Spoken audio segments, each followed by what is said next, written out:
O fillo do fundador de Mango elude o ingreso en prisión pagando unha fianza d'1 millón de euros. Detiverano esta mañá como sospeitoso de homicidio pola morte de seu pai durante unha excursión pola montaña. Jonathan Candic chegou esposado aos xulgados de Martorell, onde a xuíza lle comunicou que está investigado por homicidio en relación coa morte de seu pai, o fundador de Mango. Só respondeu ás preguntas do seu abogado e tardou uns minutos en pagar o 1 millón de euros que lle impuso a xuíza para eludir o ingreso en prisión. Isaac Candic era o home máis rico de Cataluña.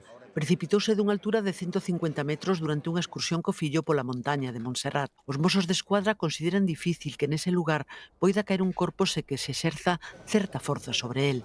Tamén expertas sospeitas que Jonathan mandara marchar o escoltado pai antes de comezar o paseo. Desde que se puido reabrir o caso, investigaron as contradicións nas dúas declaracións de Jonathan e creen que hubo premeditación porque estivo 3 veces previamente na zona a semana en que caeu o pai.